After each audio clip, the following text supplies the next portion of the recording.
why are you an expert in the current affairs today? Can you tell me a little bit about your role as a UN weapons inspector? And what does that mean exactly?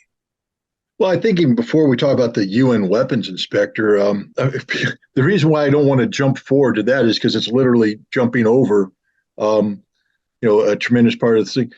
If you look at my resume, you say UN weapons inspector. What does that mean? Weapons of mass destruction, Iraqi weapons of mass destruction, chemical weapons, biological weapons, nuclear weapons, missiles.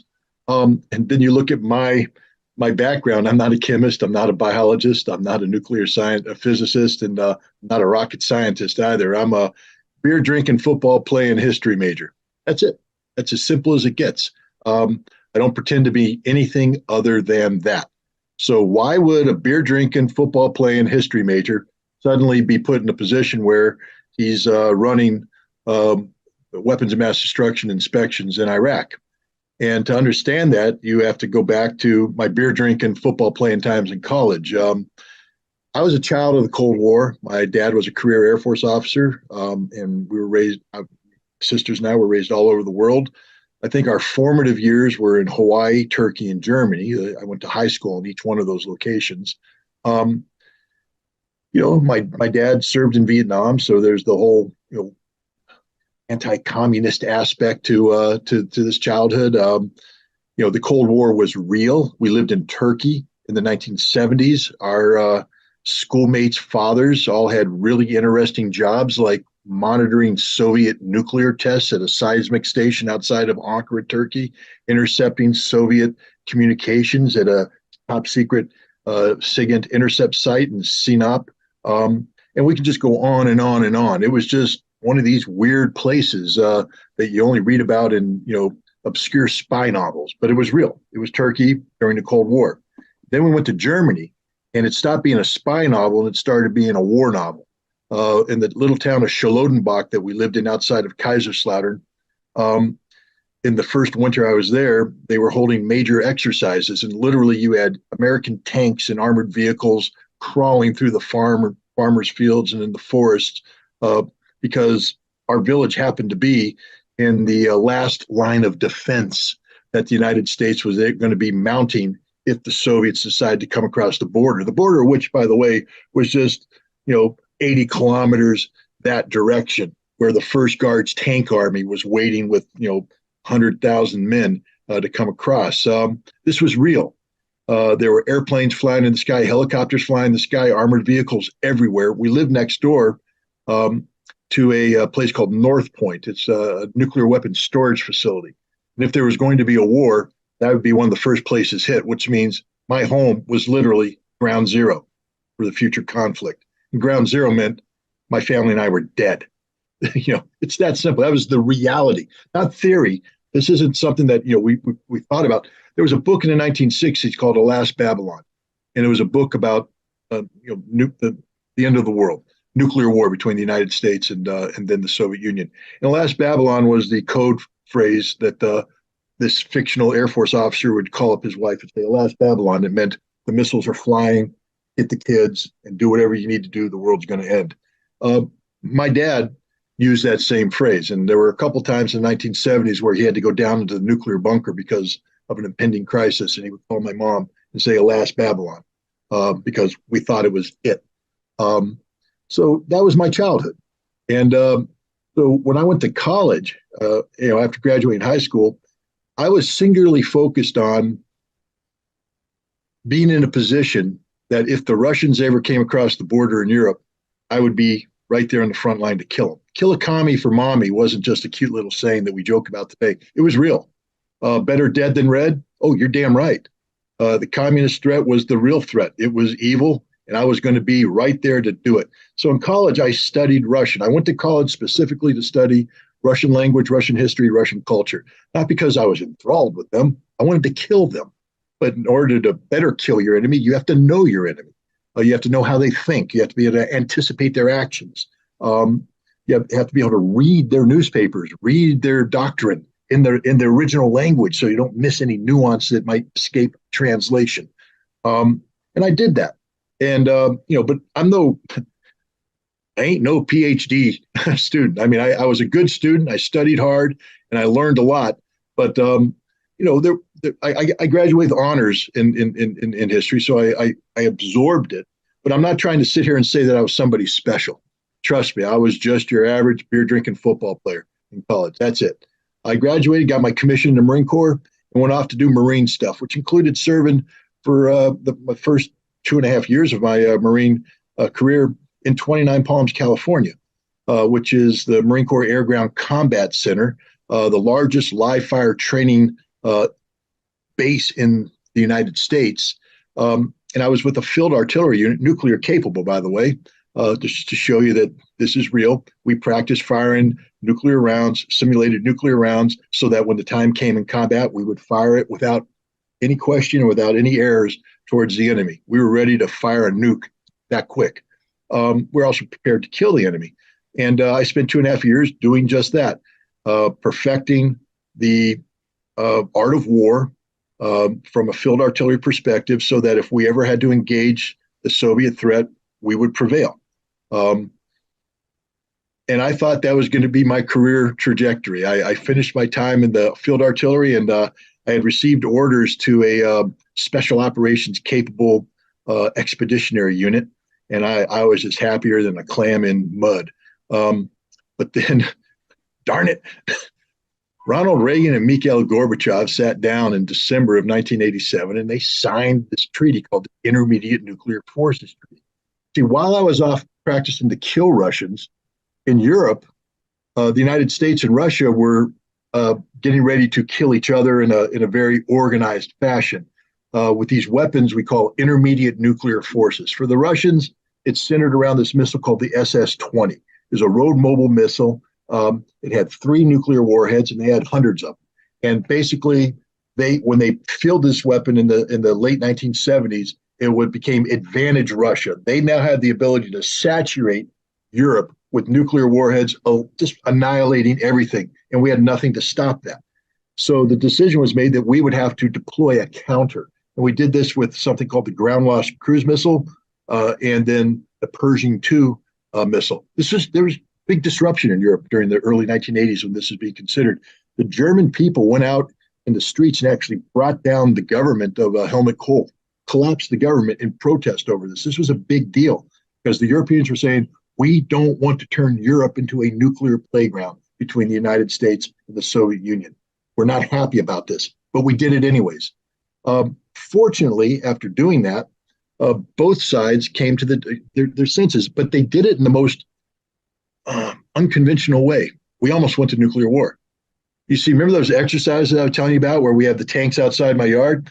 Well, in 1983, they did an exercise called Able Archer 83. This is after we deployed tens of thousands of American troops from the United States to Germany, simulating the reinforcement that would take place if there was a conflict. After we deployed thousands of aircraft, and we basically were on a combat footing. And then we had the gall to do a command post exercise that tested NATO's nuclear release authorities. So we were front loaded for conventional war, and then we were testing NATO nuclear release procedures. Now, the Soviets, they have intelligence officers, and they were sitting there monitoring and saying, wait a minute, they just brought all these troops over. They got all these airplanes here. They're ready to go to war, and now they're practicing nuclear. They are getting ready for a preemptive nuclear strike against us. They're going to hit us with a surprise nuclear attack and then come in. So they mobilized those SS-20s, put them on a war footing, and they're ready to launch. They had aircraft on the runway with nuclear weapons strapped, ready to launch that quick. They believed we were going to nuke them. And if anything had happened during this exercise that led them to believe that it wasn't an exercise, it was real, you and I wouldn't be here today. The world would be over. And we came that close. Now, Reagan, when he was briefed on this a couple months later, someone said, the Soviets thought we were actually going to nuke them first. Reagan, why would they ever think that? They didn't really think that. And the CIA went, oh, yeah, they did. And they were getting ready for a nuclear war. And he went, that's insane. I know there's a lot of people out there that don't like Ronald Reagan, but I'm telling you right now, that's probably the best thing a president, anytime ever said. That's insane. Because then he acted on it. And he sat down and he signed a treaty to get rid of these weapons. Now, I'm sitting there getting ready to go off and do this, kill Russian thing. And unfortunately for me, or fortunately for me later on, the Pentagon was tasked with creating a unit that would carry out the inspections. Because there was nothing in the U.S. military that said on-site inspector. Didn't exist. They created a job for which we had no people qualified to do the job. And so we had to go out and select people. And they decided that the best person to do this job was an intelligence officer trained in Soviet area studies. We call them foreign area officers, FAOs. And we had them. These FAOs did really neat stuff. The fact is, when I joined the Marine Corps, became an intelligence officer, all I wanted to become is a Soviet FAO. Why? Because you get to go to Moscow as a defense attaché and spy. I don't mean play spy. I mean real spy. Go around, take photographs, drop documents, do stuff. And you get to go to this place called Potsdam.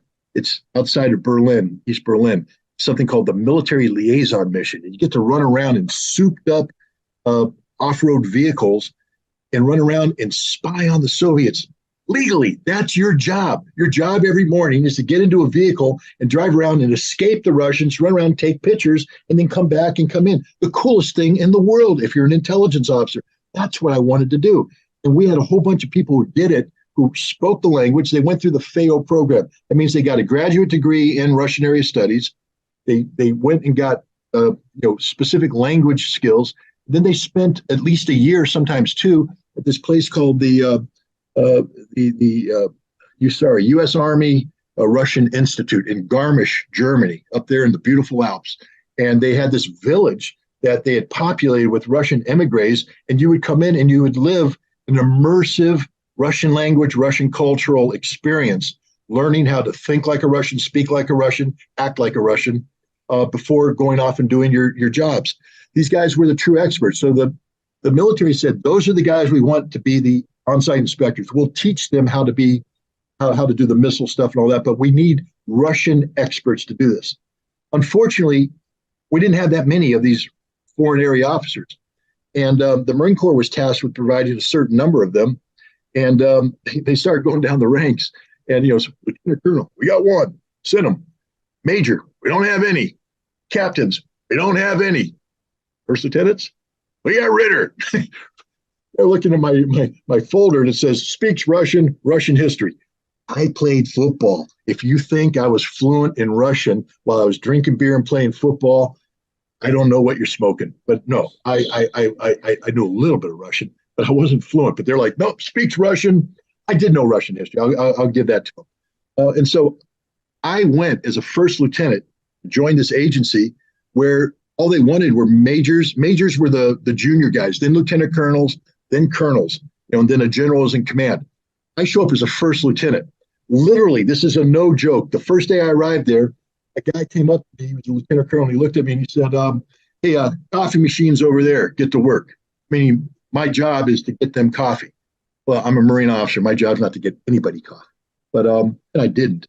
But but that's how they treat it because you're so junior. And they didn't know what to do with me. I showed up and they're just like, we don't know what to do with you. You have no skills. You're not a FAO. They tested me on the Russian language. They tried to get me on one of these inspection teams early on. And the lieutenant colonel in charge, a Marine Corps lieutenant colonel, came up to me and started wah, wah, wah, wah, in Russian. They call him pulemyot. That's the Russian word for machine gun because he speaks so fast. And he comes up and he locks me up. I'm a lieutenant. He's a colonel. I'm standing at attention. He's like, and I'm like, I have no clue what you're saying. He goes, you don't speak Russian worth a damn. I said, sir, I never said I did. He said, you're fired. Get out of here. We're kicking you out. So I lost my job literally on the first day.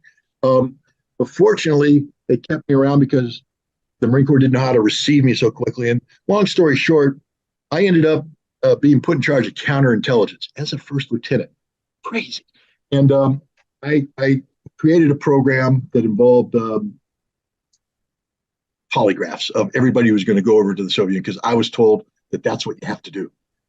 And when it came up to the general went, we ain't going to do this polygraph program. But because of the initiative I showed, I got put on this special team as a counterintelligence officer, even though I'm not one, that was going to send 30 people over to the Soviet Union outside of a missile factory to monitor their missile production to make sure they weren't producing the SS-20 missile, which was scheduled to construct under the treaty. And I ended up being, remember that colonel said, you're never going to show up in the Soviet Union? I ended up being the first inspector on the ground in the Soviet Union. How do you become an expert in something? There's a question people always ask. How did you become an expert? Be the first person to ever do it. When you're the first person to ever do it, you're the only person to ever do it. You're the expert, and everybody's looking to you. I was the first person on the ground in the Soviet Union for the implementation of the INF Treaty, and I was the first person to do everything that happened after that. Um, I helped write the book on on-site inspection, and um, I actually wrote a book about this experience called Disarmament at the Time of Perestroika. And so I'm not going to bore you with all the details, but long story short, I came out of that with 2 classified commendations from the director of the CIA as a junior officer, unprecedented, unheard of, and a fantastic reputation as a guy who was serious about arms control and understood um, high-level negotiations between Russians and Americans, etc. I got a crash course in foreign area officer type work. In fact, when I left the agency, I was handpicked to be fast tracked into the foreign area officer training track.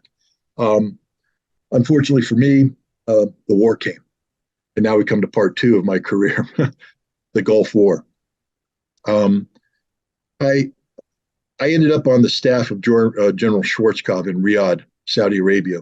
Um, my job was one of my jobs was to track Iraqi Scud missiles. And early on in the conflict, I was confronted with the fact that while we knew the Iraqis had 18 launchers, 19 launchers, uh, we had reported we had killed over 60 of them. Now, I'm a simple Marine and math's not my thing. But if there's only 19 and we killed 60, we have a problem. It means we're killing something that isn't a launcher. And since they keep launching the missiles at us, we're not killing the right things. So I got heavily involved in tracking down these missiles, working with the Air Force, working with Special Operations Forces to try and interdict these missiles. And I had what they call a good war, meaning I didn't get killed. It's always a good thing. And I did a good job. I came out with a good reputation as a Scud hunter. Um, so, you have my experience with the INF Treaty. Then you have my experience during the Gulf War. These are at very high levels. I'm saying, for a junior officer, my name was being floated at the highest levels in the United States in a good way, in a positive way.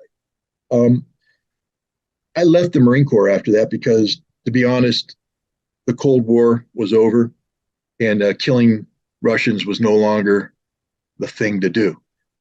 Plus, I didn't want to kill them anymore. I had an opportunity to meet them and work with them in a cooperative fashion. And I thought maybe the best way to use my talents was to get involved in helping build Russia as part of the new, the new cooperative relationship. I was hired by H.J. Heinz. They make they make ketchup. People are familiar with their ketchup, but they also do food processing. And they were going to put a big food processing plant in Pyatigorsk in southern Russia. And I was going to be the plant manager to bring the skill set that I had perfected in Votkinsk at the missile factory, building this monitoring facility. I was going to do the same thing there. The coup came, unfortunately, in August of 1991, the coup against Gorbachev. Part two, the second title of my book, Disarmament at the Time Perestroika, is Arms Control and the End of the Soviet Union, because there's a direct relationship. But there was the coup happened, and H.J. Heinz got cold feet, pulled out of the project. So I was unemployed. And I was looking for jobs. I mean, if the phone hadn't rung when it did, I was probably going to be a New Mexico state trooper. So don't drive through New Mexico when Trooper Ritter's on duty, because I'm going to pull you over. But that didn't happen. I got a phone call from a colonel who was my boss in Russia. And he had been sent to the United Nations because after the Gulf War ended, the decision was made that Iraq had to get rid of its weapons of mass destruction, the chemical weapons, the biological weapons, the nuclear weapons, and critically speaking, the ballistic missiles. And I was one of the people that was considered to be an expert on Iraqi ballistic missiles. And we had an accounting problem. Basically, the Iraqis were lying. They were lying about everything. And they were holding on to a number of missiles, a number of launchers. And they needed me to come in and create an intelligence unit that would break through the lies and empower inspectors to go into the ground and uncover the lies. And so I said, yes, I'll do that job. It's only supposed to be a 6-month job. Nobody thought these inspections would last longer than 6 months. It ended up being 7 years. And during that time, I turned this job into basically being, I'm not going to say director, that's too much, but I was the international intelligence officer. I traveled around the world. I met with senior intelligence officials from around the world to gather intelligence about how Iraq could be hiding weapons, what kind of weapons they could be hiding. One of the first assessments I wrote back in November of 1991 was that I believed the Iraqis were lying, that they were hiding about 100 missiles and about a half a dozen launchers. In March of 1992, confronted by our inspections, the Iraqis came clean. They were hiding about 100 missiles and about a half a dozen launchers. So I was pretty good on my stuff. But now they claim they blew them all up in the summer of 1991. They said that your inspections were on you were putting too much pressure on us. So we panicked and we blew everything up and we buried it underground and we just pretended not that it never happened. But now we've uncovered the lie, so they have to admit where it was. But now we have to forensically to pull things up and rebuild their inventory so that we can account for everything. We can't just take their word for it. They're liars. So we can't just say, oh, yeah, we believe you. You blew it up, put it underground. We're done. We had to bring everything out from under the ground, reassemble it, and start to account for this stuff piece by piece by piece. And we did that. And that's something I'm pretty good at, is forensic investigations. It also became clear, though, that the Iraqis still weren't telling the truth. For instance, while they told the truth about ballistic missiles, they had underdeclared the chemical capability. They refused to declare biological warfare capability, and they refused to declare a nuclear capability. So we still had a lot of investigations to do. And piece by piece, we uncovered the lies. We confronted them with the lies. They ended up telling the truth. We carried out inspections to confirm that truth. And this is a process that was very controversial, very confrontational. There were numerous incidents with the Iraqis. Some of them got very serious. I had guns pointed in my face a number of times. And when we went into Iraq, we didn't carry weapons. Our only authority came from this ridiculous blue hat we had and a little passport that said, we're UN inspectors, and the authority given us by the Security Council, the promise that there would be backup. Well, in 1992, I helped lead an inspection to what was called the Ministry of Agriculture. We surrounded it because inside we believed was an archive of documents that would allow the Iraqis to rebuild their weapons of mass destruction programs. The intelligence was dead on. The archive was there. But what the Iraqis did is surround us and begin violent confrontation with demonstrators, throwing stuff at us, et cetera. Finally, somebody tried to stab an inspector, and we had to pull back because our job isn't to get in a fight with anybody. It's to do verification inspections. So we pulled back, and when we pulled back, they got the archive out. This went to the Security Council, and we all thought that that's it. Our job's over because they're going to go to war again. End this. Security Council did nothing. And that empowered and emboldened the Iraqis. And that was in 1992. So from 1992 onward, my philosophy was, now that we showed that we're cowards, the Iraqis will just be on us like a shark on blood.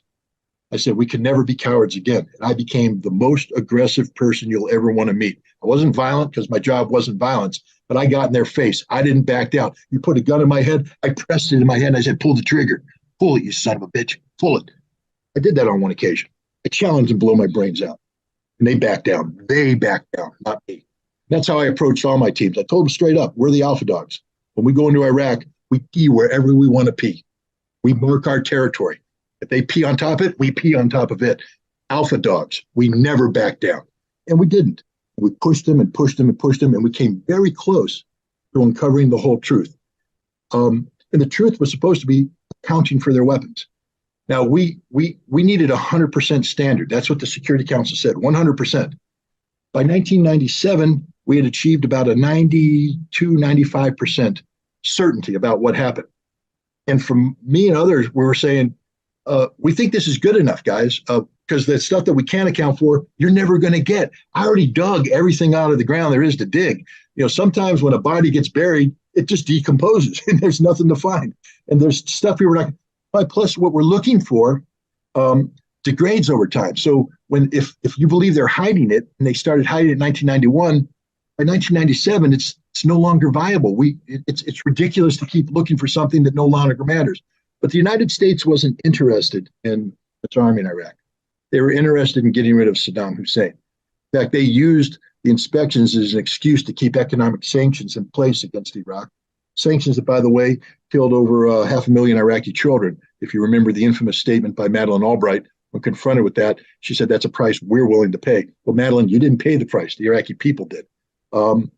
But and they also in 1996, the CIA used my inspection team as a front to carry out a coup against Saddam Hussein.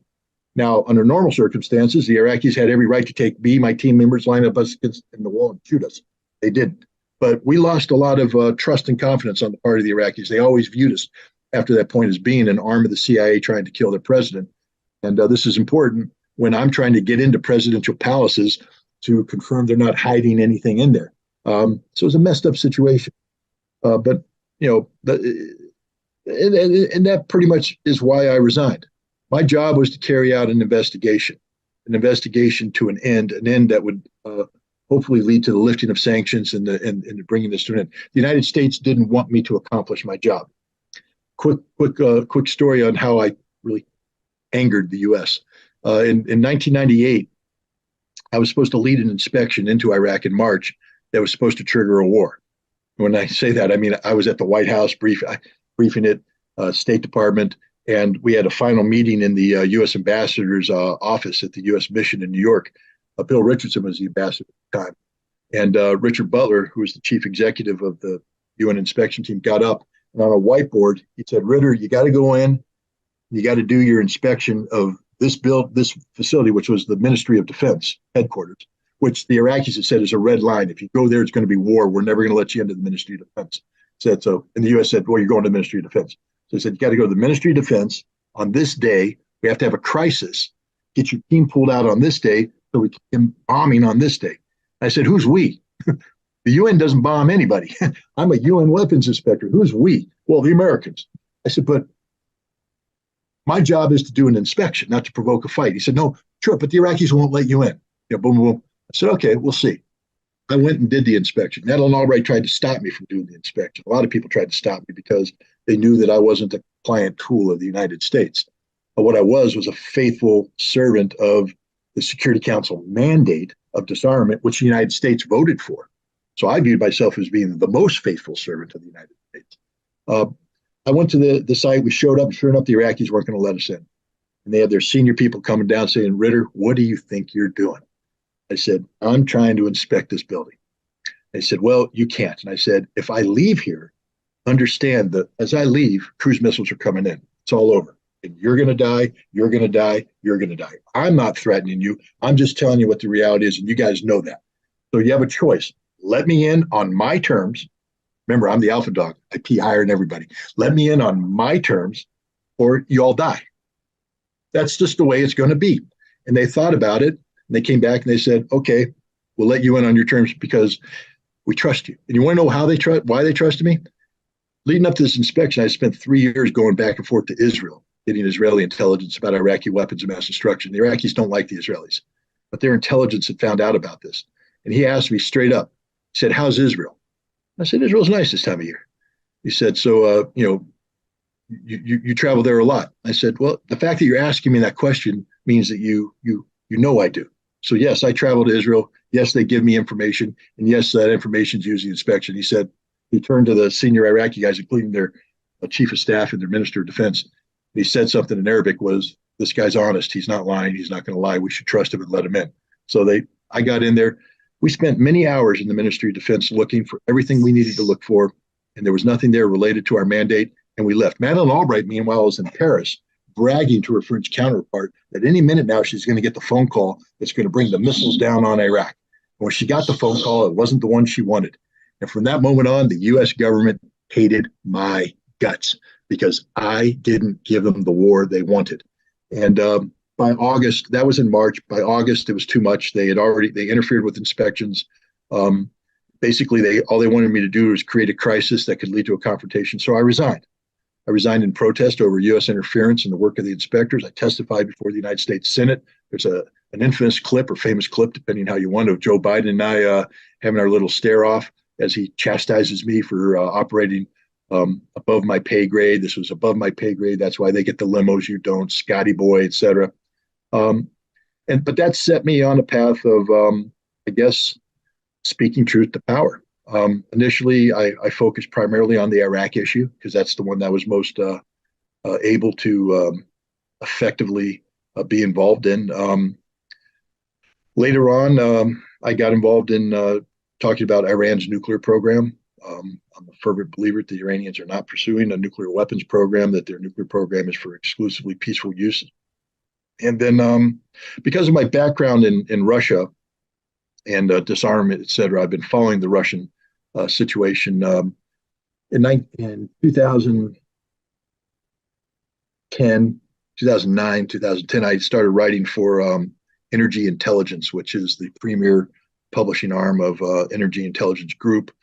They focus on energy security issues, and at the highest level. I mean, their clientele is all the major oil companies, all the major oil industry companies, and people of that nature. So you're writing for a very high graded person. And one of the areas that I focused on was Russian energy and the role that Russian energy played in global geopolitics. And so I felt that when this conflict came up, I actually predicted this conflict back in many years ago. And in December, I wrote an article for them that was spot on. But I think what got me mainly involved in this is I forget who.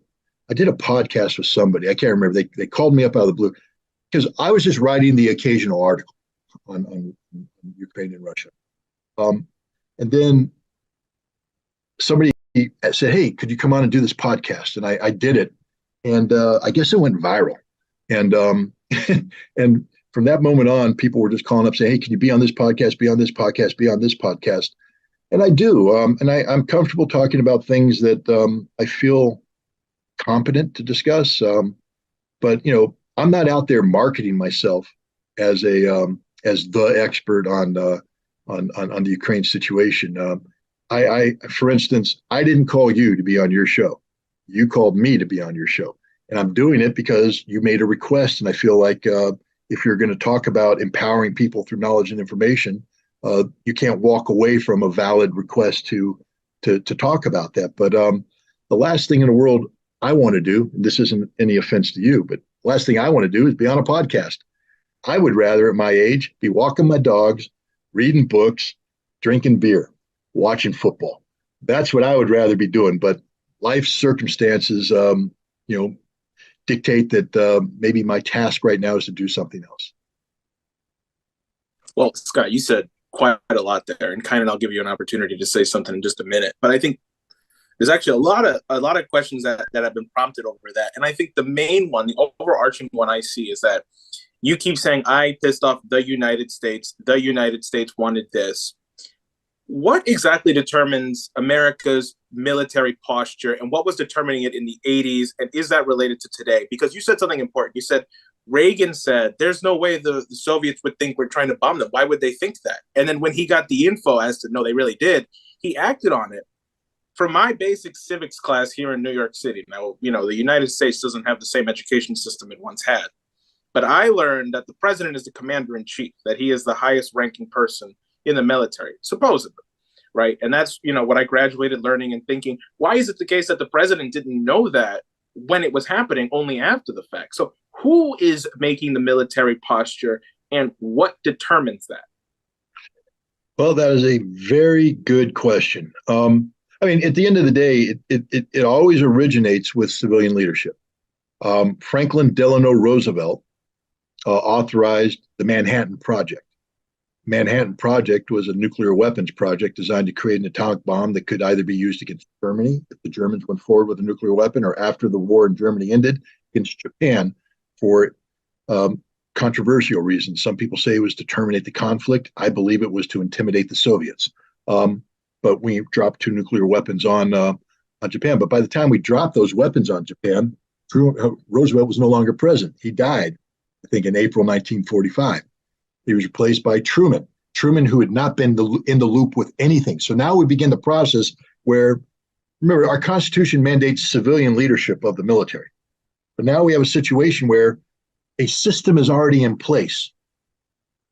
A president dies, a new president comes in, the system still exists. And the system is dictating reality to this president, who, while is in command, is intimidated by the fact that there's already this massive system in place with congressional support, military industry support. All the leaders are supporting it. And so oftentimes all the president can do is nod his head yes and sign where he's told to sign. that system grew under Truman because we used nuclear weapons. Truman continued the enterprise, and then we got involved in the Korean conflict. In the Korean conflict, uh, you know, the system prior to the Korean conflict, the system produced something called the Long Telegram. Um, George Kennan wrote it. He was a State Department official. Again, not an elected representative, part of the system.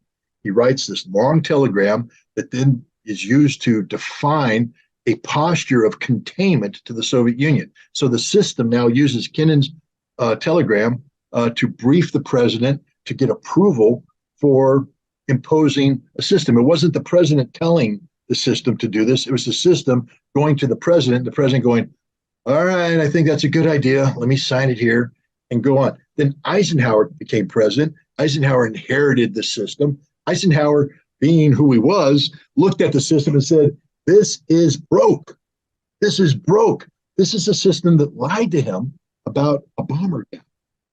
They came screaming to him, Mr. President, we have a bomber gap. The Russians have more bombers than we do, and we have to build up our bomber capability. And so Eisenhower went, holy cow, okay, what do you need? Billions of dollars to build bombers. Here we go, billions of dollars. Meanwhile, the Congressional Military Industry Complex is sitting there going, we got lots of money. How do we do this? We need to build a factory in Texas because Lyndon Johnson wanted the factory in Texas. We got to build a factory in California, and we got to spread load this money to get as many people rich as possible off of this little scheme we've concocted here, a bomber gap. Then we came up with the missile gap. Oh my God, the Russians have missiles. We don't have missiles. Boom. Where do I sign? Here. Once again, how do we spread load, building missiles in the missile complex, putting missile places in states, money, money, money, getting the loyalty of Congress attached to the establishment, because it's all about money. It has nothing to do with national security. It's all about money. And Eisenhower realized it, and that's why he gave his farewell address when he warned about the military-industrial complex. He warned America about it. He said, we are turning into something that is going to destroy democracy. This is not democratic. We're allowing this power base to be built up that exists only to build its own power. JFK came in, and it's interesting. You talk about Reagan's response. JFK went to the Pentagon, and he was briefed on what's called the single SIOP, the Single Integrated Operation Plan, SIOP. It was the nuclear war plan. And he walks into the Pentagon, and they brief him on the nuclear war plan. He goes, what the heck is this? You're telling me the only option I have is to destroy the world. And as he walked out, he turned to the guy that was with him, and he said, and we call ourselves the human race. I mean, he was shocked. And he went back and he said, you got to change this. This can't be allowed. And the system went, change it. Little here, came up to him. Still, the only option is to destroy the world. The system don't change. That's the problem. Presidents change. Kennedy got assassinated. Johnson came in. Johnson had the same reaction when he was briefed. Johnson resigned. Nixon came in. Nixon, madman Nixon. He thought that the war plan was crazy. Ford thought the war plan was crazy. Every president that's seen the war plan thinks it's insane, but the war plan continues. You can't stop the war plan. Literally, this is like out of a Dr. Strangelove type movie. We're in the war room. No fighting in the war room, but the war room's there, and the war room's never going away. And that's where we are today. To show you the power of this system, Barack Obama, who was supposed to be the great transformative president. I mean, he's coming in after one of the world's worst, ideologically constrained presidents, George W. Bush, who violated every treaty, withdrew from treaties, went to war illegally. And Obama, I'm the different guy. Didn't change a darn thing under Obama's administration. Nothing changed. Wars expanded. On the nuclear side, he said, we're going to walk away from this nuclear posture that George W. Bush implemented about the ability to carry out a preemptive nuclear strike. He said, no, we're going to go to single purpose, sole purpose doctrine. The sole purpose of America's nuclear enterprise is to deter people from launching a nuclear attack against us. That's it. 8 years of Obama, and he didn't change it. Why? You can't change it. Because the nuclear enterprise won't let you change it. Because the nuclear enterprise is about money and power, and you don't get to be president unless you have the money and the power backing you up. Joe Biden was vice president. Donald Trump came in and said, yeah, I don't do sole purpose. I do preemptive strike. We're going to hit you if you cyber attack us. Madman. fire and fury, baby. I can use nuclear weapons whatever I want. I hope everybody thinks I'm crazy, and I'll do it. Biden with that's stupid. Um, I'm going to impose, first thing I'm going to do when I become president, sole purpose. He just published his national security strategy 2 years into his presidency. He's kept preemptive strike. Why? Establishment ain't going to let him change. That's the fact. So when we talk about the U.S. government, we talk about civilian control of the military. Yes, theoretically, the president can give an order and the order should be obeyed. Obama gave an order to close Gitmo. It's still open. You can give certain orders, but the establishment ain't going to follow through. That's just a statement of fact. They'll drag their feet. Trump said, get the troops out of Afghanistan by this date. Didn't happen. Trump said, reduce the number of troops in Syria. They increased the number of troops. Why? The establishment has a will and a mind of its own, and it doesn't like sharp deviation from the trajectory that they've been taking for decades. This is why it's very difficult to get the American ship of diplomacy and global interaction to change course. It's got this massive momentum, and it's very hard to get it to steer away. It's just going to keep going with all that momentum behind it, regardless of who's in power. I mean, we'd like to elect, smart people, but let's ask ourselves this. How do you get to be president? How do you get to be senator? You know this question. How hard was it for Diane Sayre, an eminently qualified person, a person of good moral character, intelligent? Why couldn't she be a viable candidate? Because she ain't from the system. Diane Sayers hasn't spent her life becoming ingrained in the system, of the system, and empowered by the money that comes with the system. To be the president of the United States, you have to come from within the system. If you don't, like Donald Trump, then you get attacked the entire time. You get attacked and you get ground down and you get beat. And Donald Trump was the system. He bragged about it.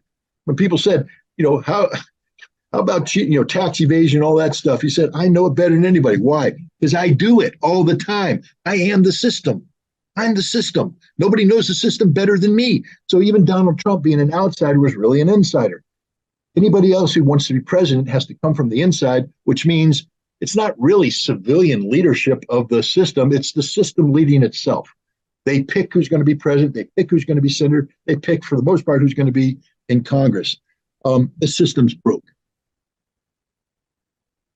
Go ahead, Kynan. You can ask a question, but before you do, I just want to say I think you really exposed it right there. Donald Trump isn't the outsider people thought he was. He's an insider who came outside and said, look at the dirty stuff they're doing, because I do it too. Gets elected.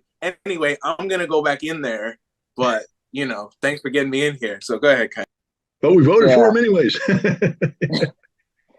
Yeah, no, Scott, just a lot of stuff that you've said there. And yeah, it really is this Dr. Strangelove world we're living in. It's not just fantasy or fiction. It's something, as you said, that's reality. But my question is, if civilian leadership has failed over these years to actually control military policy to make it sane again, do you think there is a future where this could actually change, that we could actually have diplomacy with other nations without this military congressional complex actually interfering with things? Well, the answer is yes, but it's going to be very hard. First thing that I believe going to have to change, you have to take the money out of politics. That means we need a reversal of Citizens United, and we need to get all special interest money out of politics. There needs to be a level playing field so that Diane Sayre type candidates compete on the same financial level as an establishment candidate like Chuck Schumer. You guys are part of that campaign. There was no comparison between the financial support she had, and I'm not denigrating her supporters. I'm just saying that you can't compare the finances that she had to work with, the finances that Chuck Schumer had to work with. And as long as money is a part of politics, we're going to get Chuck Schumers over Diane Sayre all the time. The first thing to do is take the money out. Then the next thing you have to do is you have to seize control of the political parties, because the political parties have nothing to do with democracy. They have everything to do with sustaining control of the establishment over who gets put on the ballot. I think the Democrats missed a moment in time when Hillary Clinton's loyalists at the DNC carried out their coup against Bernie Sanders in the summer of 2016. That was a moment where Bernie supporters should have seized control of the convention, fired everybody on the stage, declared a coup d'etat, and announced that Bernie Sanders was the Democratic candidate. Right then and there, purge, not violently. I'm not promoting violence. I'm saying, you had the moral authority at that point in time to step in and say, the people have spoken. It ain't Hillary, it's Bernie. We're taking control. They didn't do that. The establishment dug in, and now we get Joe Biden. On the Republican side, it was an incomplete coup. The outsider, Mr. Outsider Insider, Donald Trump, he did something that was spectacular. I mean, a lot of people don't give him credit for this. He went up against 17 of the Republicans, most loyal establishment people, and he wiped the slate with them, cleaned them out, destroyed them. Nobody could stand toe to toe with him. At that point in time, his followers should have purged the Republican Party, but that scared the living you-know-what out of the establishment because, of course, his followers are all MAGA, racist, murderers, thugs, whatever you want to say about them, other than angry American people, which is what they really were. I'm not defending MAGA ideology. I'm not here saying I'm not promoting, just like I'm not promoting Bernie ideology. There's a lot I don't agree with Bernie. There's a lot I don't agree with Trump. I'm saying, though, that people are fed up with being spoon-fed solutions from an establishment that doesn't care about them. And the Democrats had an opportunity, the Republicans had an opportunity, and they didn't do it. The revolution wasn't complete. And until there's a revolution that wipes the political party slate clean and we start over with people who aren't beholden to anybody about money or influence or power, people who select people because they best represent what we, the people, want and need. If we can do that, get those people into office, and we take away special interest money, there's a slim chance we can actually get the democracy we deserve and want and need. But if you don't do that, we're just going to get the democracy that the establishment's willing to give us, which isn't democracy, it's plutocracy. Yeah, and just to kind of make the point on Diane Sayre, Chuck Schumer raised $40 million for his Senate campaign. Then the next person over, the Republican opponent, Joe Pinion, raised $400,000. And then Diane Sayre raised about $350,000. So if you think about it, the independent and the Republican couldn't even come up to $1 million. Yeah. And Chuck Schumer, who's supposedly a favorite, right, who's an establishment in New York, the most blue state, has to get $40 million to secure his seat. Yeah. So again, the solution is that Diane Sayre, Pinion, and Schumer should have the same amount of money. That's it. Same amount of media access, same amount of money. It has to be a fair level slate. If you meet the bar, be put on the ballot, then the campaigns have to be equal. It should stop being about raising money. The fact is, I would prohibit anybody who makes the ballot from ever raising money. It's against the law for you to raise money. The federal government or the state government allocates a budget and says you all have the same budget, go forth and campaign as equals. That way the American people can decide who they want and who they don't want. They're not being spoon-fed or force-fed or, I think Diane was kept off the debate stage. The New York citizens didn't even get a chance to hear her. It's just insane what happened there. And trust me, what you guys saw happens in every state in the United States. It's the American democracy, and it's ugly as hell. I think your military experience and your history, we would know a lot about election fraud, voter fraud, ballot stuffing. Why? Why would I know about that from my military background? I did mail-in ballots my entire life. I had to submit a request for a ballot months in advance, provide proof of my military status, explain why I couldn't be at a polling station. Then they would mail me the ballot. I would have to fill it in and get it in on time for it to be counted. That's my only experience. My first time standing in a polling place to vote for the president of the United States came well into my adult life. I always mailed in a ballot, but it was done in a way that doesn't even come close to, mimicking this mail-in ballot system today, which I just don't understand, but that's a different issue. I don't know anything about ballots, so I just want to say that I'm not an expert on voter fraud because the elections that I participated in, I did my duty and that's it. Uh, I didn't monitor anything.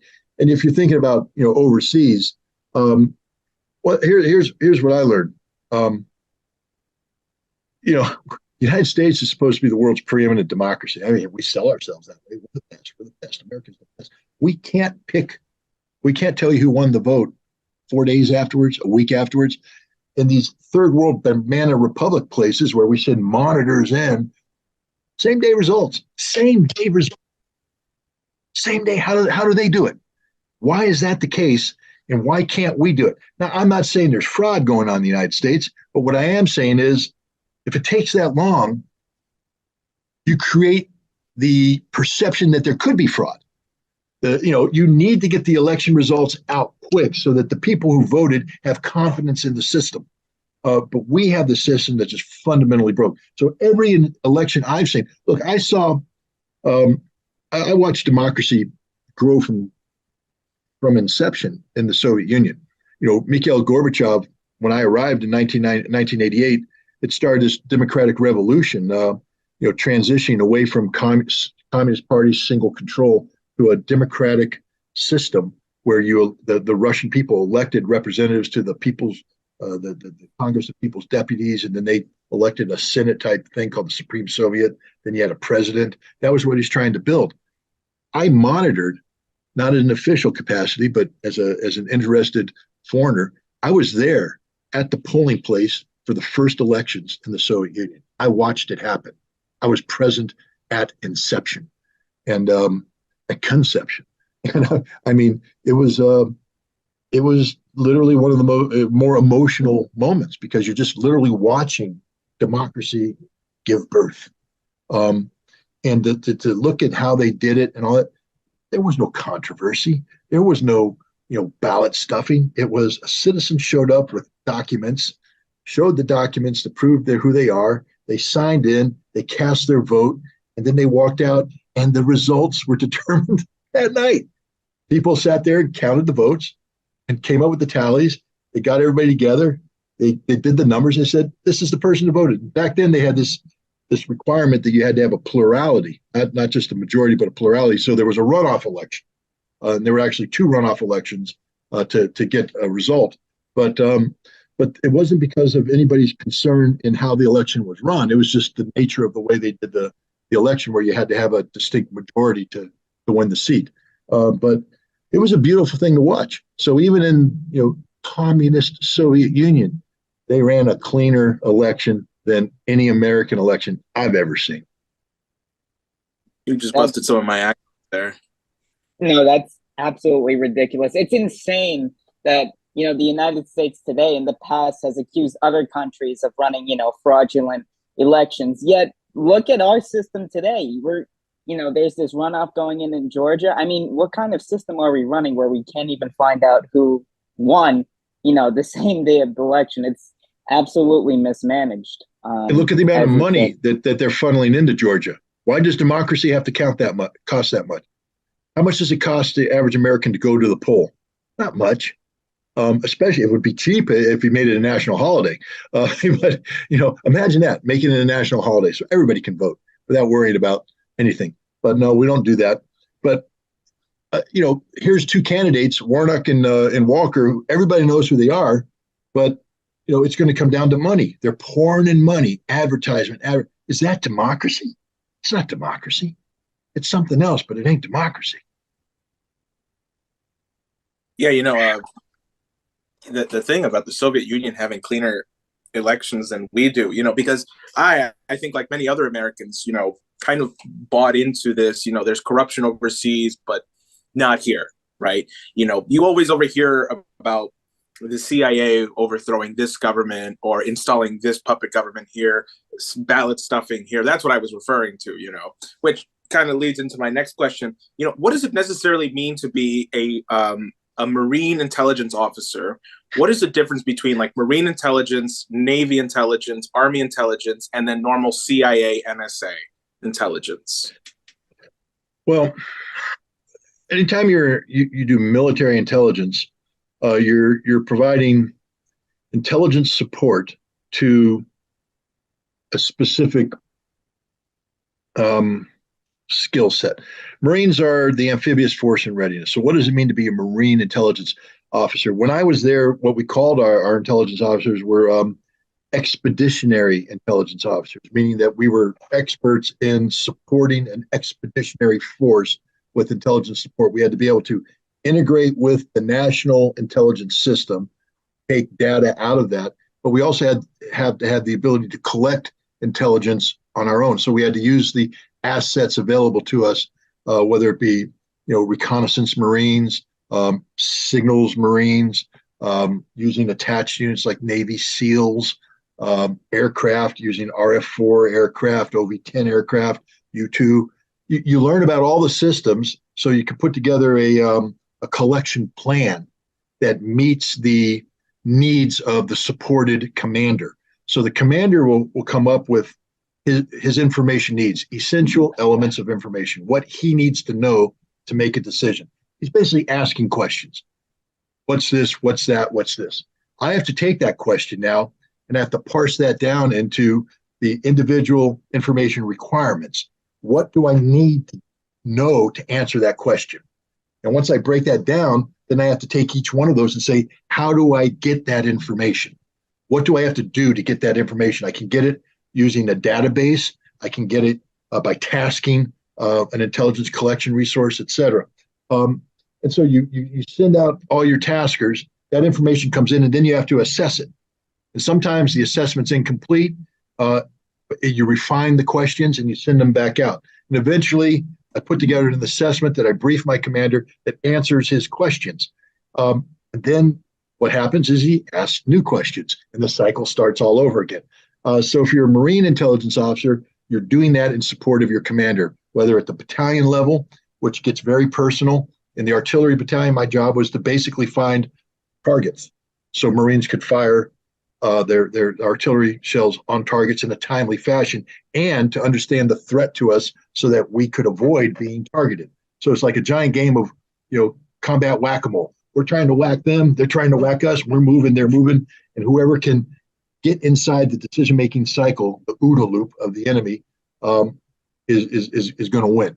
And so the idea is to be able to do all that whole intelligence collection cycle quicker than your enemy can do. The Air Force has a different, thing. They're doing an air war. In the Marine Corps, we had air. If I had been at the air wing, I'd be doing an air war too. It's all about fighter aircraft. What's the threat against the fighters? What's the radar look like? Can the airplanes fly through a gap in the radar that you identify? Or what's going to try and shoot them down? What altitudes they should be flying? Do we need jammers to come in and jam signals? That's what you do there. The CIA is the national level stuff. They do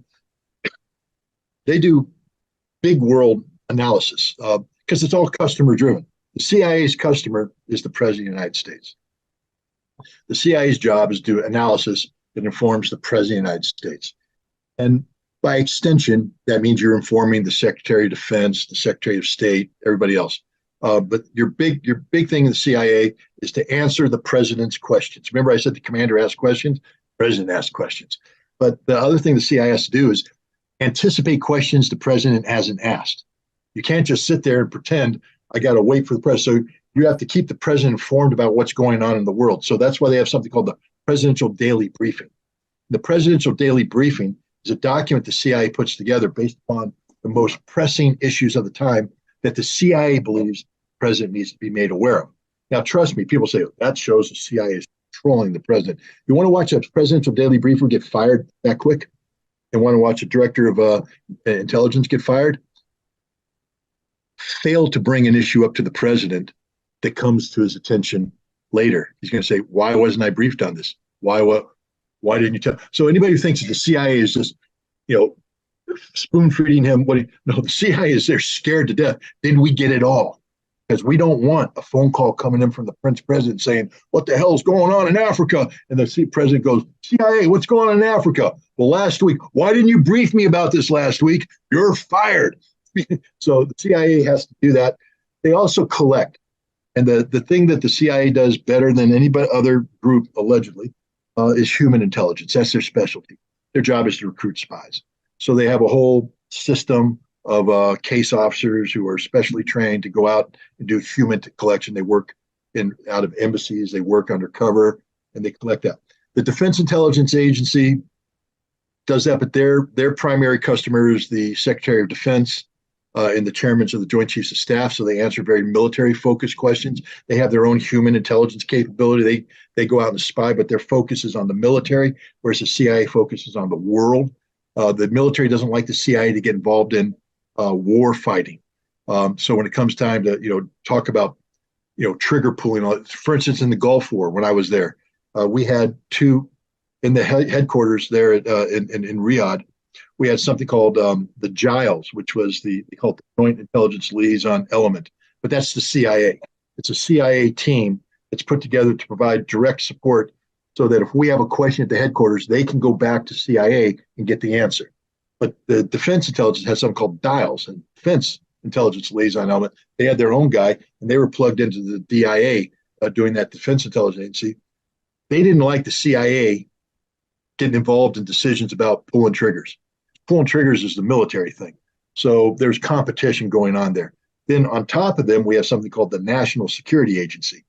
And these guys, they basically cover anything dealing with communications, electronic signals, things of that nature. They're the cyber guys. They're the guys who listen to phone calls. And they just go around, they suck everything up in the world, and then it goes into a bubble because this is considered to be the most classified stuff in the world.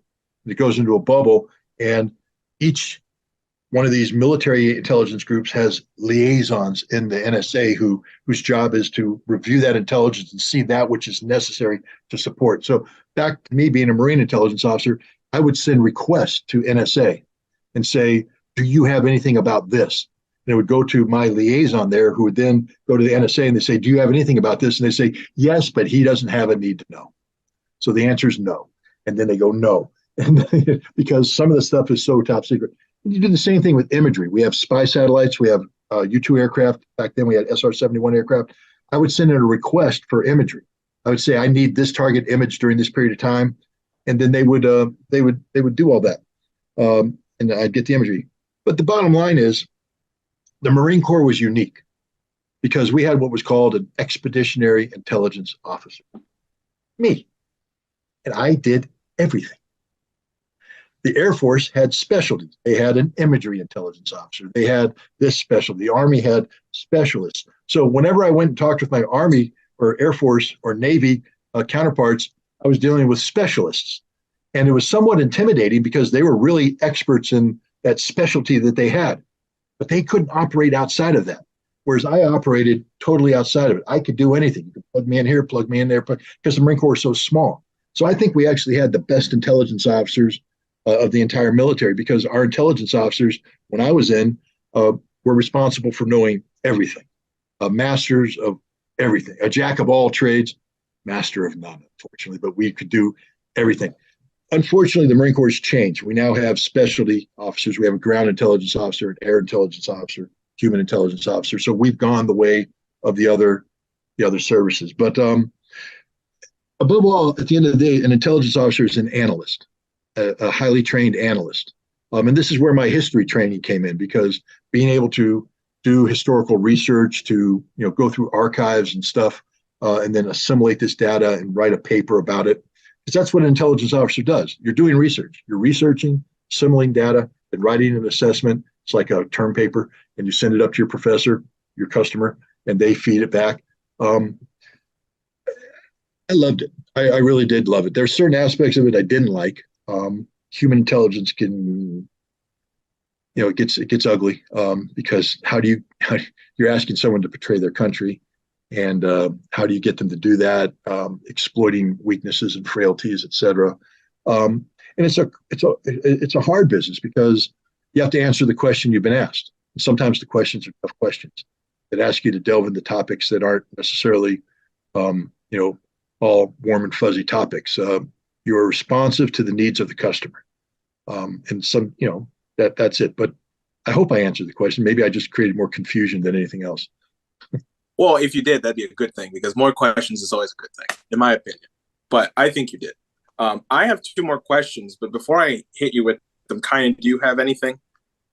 Yeah, but why don't why don't you start? Why don't you go ahead with yours? Okay, I have one question, and then I have a concluding question. So you can go after I ask this next one. Um, let's talk about the orchestration that exists right now between the intelligence agencies and the army with what's going on in Ukraine right now. Because, on the one hand, you have what's going on in the battlefield. We're getting reports that there are American boots on the ground, generals and stuff, who might have to have taken over some of the leadership in the Ukrainian army because those guys are just getting blown up. And then you have the propaganda stuff at home, the controlling of social media, the flow of information, articles, newspapers, and stuff, right? So, from what I would assume, and please correct me, this, why I'm posing this, like, is it the case that you have this kind of like coordinated holding hands, like, yep, CIA, NSA, and military are all laser focused on making sure that people at home support this war and making sure that the Ukrainians overall win? Back when I was in, we were actually prohibited by law from doing anything like this. I mean, the idea that I, as an intelligence officer, would be involved in shaping the perception of an American citizen, it's just mind-boggling because it's illegal. It was illegal. I don't know what goes on after 9/11, and I don't know what goes on now today, what new laws have been passed that none of us know about. But that just be unthinkable. My job was to inform my customer, and that's it. I was not to be involved in any aspect of shaping information for public release. That's what a public affairs officer did. And we were prohibited from carrying out psychological warfare operations against the American target. Yes, in the military, we do have the ability to do exactly what you said to a hostile target. From the Marine Corps perspective, let's say we went to war in Iran and we occupied Chabahar, Bandar Abbas as port cities, and we're pushing in. I may be put in charge of a psychological warfare operation that's designed to win the hearts and minds of the Iranian people there, to get them so that they aren't blowing up our trucks, so that they at least are passive observers to what we're doing, not opposing us, to try and win over, to try and convince them to identify hostile elements and all that. So there's going to be a psychological warfare element there where I'm convincing them of how bad their government is, how good our government is. But that's part of war. That's civil affairs combined with psychological warfare. Totally legal. But what I can't do is take that same skill set and come to the United States and do that against American citizens. That was illegal. But that's not the case today. Today we have this notion that free speech is somehow empowering disinformation, and disinformation is undermining democracy. What stupidity is that? Democracy is empowered by free speech, and free speech is whatever the hell the proponents of free speech want it to be. I mean, I always thought that if you had a good idea and you can articulate the good idea and intelligent people listen to you, that you could win over people through the strength of your argument. But I also always felt that if you stood up on a podium and you spewed nonsense, that most people would go, that's nonsense, and they would walk away. But the answer isn't to shut the person up on the podium. The answer is to make sure that everybody possible can hear the person on the podium and make their own decision about, do they want to believe that or not. You have to trust the American people. We don't trust the American people nowadays. Why? Because the intelligence community has admitted, I would have gone to jail if I had done this. If I had taken information and, well, give you an example. When I was at the UN, we were involved in this huge propaganda war with the Iraqis, where they were trying to portray us as, CIA agents, and we were doing this, that, and the other thing. A lot of what they were saying was actually true, not because I was, but because people were using my team. But we had to counter that by showing that the Iraqis were liars, cheaters, etc. I was asked to. We had a lot of intelligence. Like I said, I traveled around the world and I got intelligence from everybody, and I had a file. But a lot of intelligence, believe it or not, is just dull, boring nonsense. You open up a file and it says something, but there's no action. There's nothing you can act on. There's no piece of information I can say, aha, let's check on this. Let's pursue that. Let's investigate this spot looking for this. It's just this generic, Saddam Hussein loves donkeys. Can't do much with that one. Um, but so I had a file full of this stuff. And the British came and they said, we would like you to give us some of the intelligence that you have that puts the Iraqis in a bad light, but you can't act on it as an inspector. And I went to my boss and I said, this is what they want. He said, sure. So we ended up doing something called Operation Mass Appeal.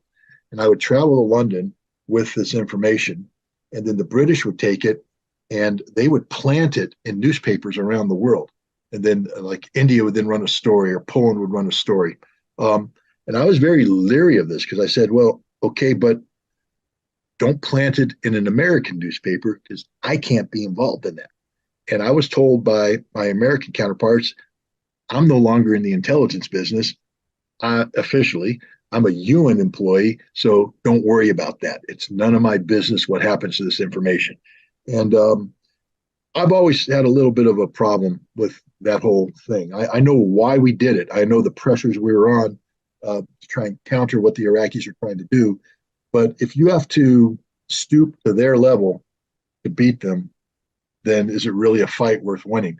That might be a naive statement on the part of of course you have to win. You have to do whatever is necessary to win.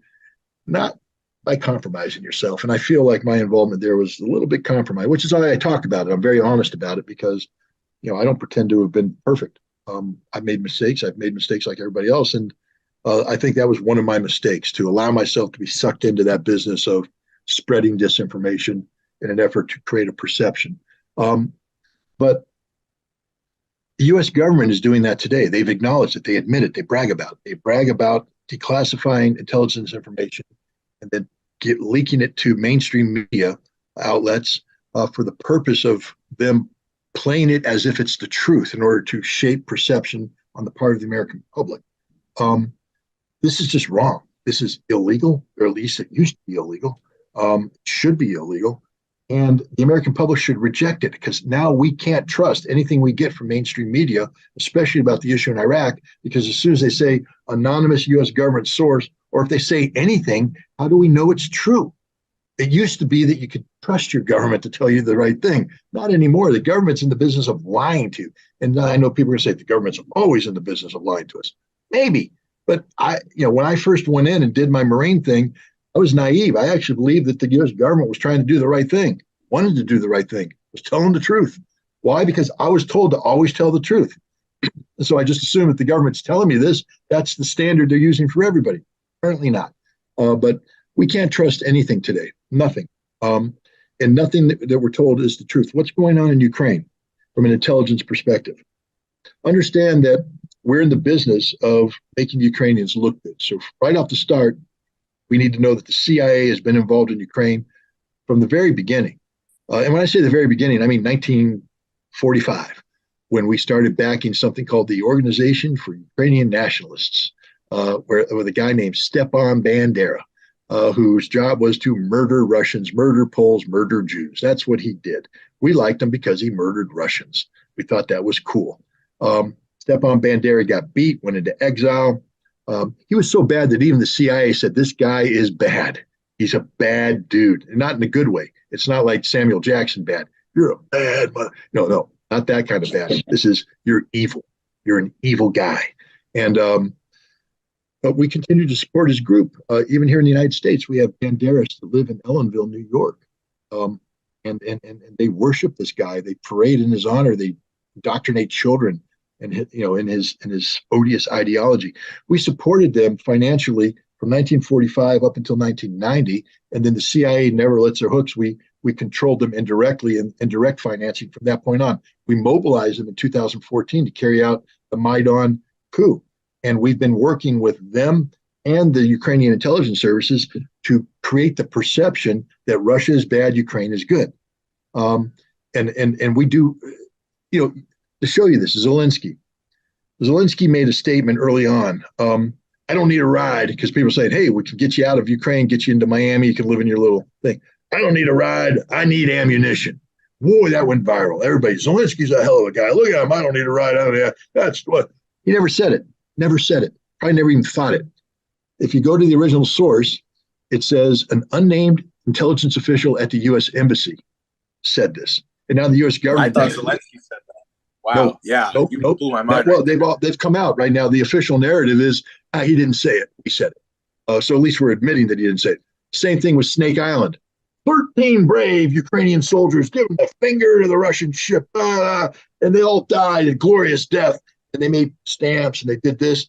There were 82 of them. None of them died. They all surrendered. They're all taken into custody by the Russians, and they were treated well before being repatriated back. That's the truth. The coast of Kiev, this pilot that was running around shooting down everything that moved, man. I mean, this was awesome. He never existed, never happened. All this stuff was being cranked out by this propaganda machine. Now, that seems harmless because we sit here and laugh about, those are silly stories. Bucha. Bucha is where they murdered, they being the Ukrainians, murdered scores of Ukrainian civilians. And then they tried to blame it on the Russians. They manufactured phone calls. They may have manufactured satellite imagery. We know that they're lying because there's enough evidence to convict anybody on circumstantial evidence. We have a Ukrainian politician telling everybody to stay indoors because a cleansing operation is underway. We have the Ukrainian security services saying the cleansing operation includes liquidating, saboteurs and collaborators, meaning anybody who was deemed to be working with the Russians. And then, of course, we have the videotape where a notorious Ukrainian neo-Nazi is ordering his troops to shoot anybody that doesn't have any civilian that doesn't have the Ukrainian identifying band on their shoulder.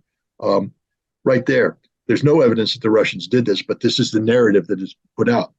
A missile fell on a train station in Kramatorsk. There's a Ukrainian missile. Immediately became a Russian missile. It never happened. It wasn't Russia, but the spin. On and on and on, up into the most recent thing where we got a missile, a Ukrainian surface-to-air missile landing in Poland, killing 2 farmers. But the first thing out is it was a Russian attack. A Russian attack. They're running with it. Well, some lies can't be sustained. This one fell apart early. But even now, even though everybody knows the truth, NATO's talking about holding emergency meetings so they can put a no-fly zone in, all this kind of stuff. No one's being told the truth. The intelligence services have, they provide valuable intelligence to Ukrainians. Let's make it clear. The Ukrainians wouldn't have been able to achieve the victories they achieved in September without American intelligence support. We provided the knowledge of where the Russian lines were weak, where the Russians had insufficient forces. We provided real-time intelligence support to enable them to target Russian command and control logistics centers using the arms that we provided. So we gave the Ukrainians the kind of intelligence support that we give our own armed forces, and they were able to act on it with some success. But in addition to that, we lie about everything, about this war, about casualties, about who's winning. We lie about the Russians. We lie about everything about the Russians. If you go on, I mean, every time I log in, I use AOL. I know, boo, Scott, you're old. Yeah, I am old. But when I log into AOL, I'm immediately flooded with stories. Russian troops are committing suicide in massive numbers. Russian generals are all heroin addicts. Russian prostitutes are hanging around Vladimir Putin, waiting for him to die of cancer. On and on and on and on and on and on and on. Well, we've seen this before. Christopher Steele and the Dodgy dossier was nothing but manufactured intelligence. We're getting it all the time, every time. You turn on CNN, you turn on MSNBC, any news outlet. It's lies, lies, lies, lies, nothing but lies. And that's unfortunately what our intelligence services are doing. They're lying to the American public about the conflict in Ukraine. And who knows, maybe this Republican-controlled Congress will ask some questions that should have been asked a long time ago, not only about how money was spent, but about what the heck is actually going on the ground in Ukraine. I know we're coming close to time, so go ahead, Kynan. Yeah, you actually answered some of the questions I was going to ask. I'm an intelligence officer. That's my job. Exactly. Well, I think I have 2 questions for you. One was on your Twitter banning, which had to do with what you published on the Bucha and the Kramatorsk train station. And, everyone's been raving since, Musk was is now owning Twitter. I wonder if, any progress has been made to repeal your ban ever since he became CEO. And my second question, it has to do with the Kherson, the recent Kherson move, which I'm sure people have asked you a million times already. But what's your analysis of the situation? Because, the media says that this was a big win for Ukraine. while Russia has a different narrative on that. So I would ask, those are my two questions. Okay, well, on Twitter ban, I mean, you accurately reflected it. I was banned because of some tweets I put out about Bucha. Uh, Tweets were based upon published works that I put out about Bucha, which were based upon some of the facts that I talked about. I didn't make anything up. I just reported the facts and said, take a look at the facts. This is the direction they lead you. Um, but that was counter to the approved narrative. I was banned from Twitter. When Musk came on, I felt that maybe there was new leadership because the bird was free. Remember, the bird was free, man, flying free. I said, okay, if the bird's flying free, then I'm going to violate Twitter rules and make a new account because I'm, again, I still have this alpha dog mentality. I don't have to ask permission to exercise free speech. People are like, well, go ask Musk to get your account back. No, Musk, give me my account back. I don't have to ask you. You're not, you don't control free speech. If you're the absolutist, free speech absolutist you claim you are, just unban the accounts and then be honest about what the rules are. But I'm not going to ask. So I created my own account, which is a violation of Twitter rules. But I was straight up about it in the bio thing. I said, this account is an open violation of Twitter rules because you guys suck. And I tested them. I said, oh, really? You're free? No content moderation? I said, Bucha was a war crime. Ukraine did it. Test. Ban. I got banned again. So they had me on read only mode on Twitter, and I recently just because when I go to it, it's after careful review, we determined that your account violated the rules. If you think we got this wrong, you can submit an appeal. So I submitted an appeal last night, actually another appeal, and I said you got it wrong. And I said, if you guys are going to be what you claim to be, proponents of free speech, then unban my account and be transparent about what your rules are going forward. I'm pretty sure they're going to ignore that, just like they ignore everything. Now on Kherson, let's be clear. Ukraine got a nice propaganda victory out of Kherson. Kherson was this bridgehead held by about 30,000 Russian troops, had 100 and some odd thousand pro-Russian civilians living there. And the Ukraine's been using this, the American weaponry they've been given, HIMARS, M777s, and such, to blow up bridges and interdict logistical lines of communication. Not totally. The Russians were still there, but the Russians were looking at it saying, we in the month of October we've defeated everything the Ukrainians threw at us. We inflicted 12,000 casualties on the Ukrainians, but we suffered about 1,500.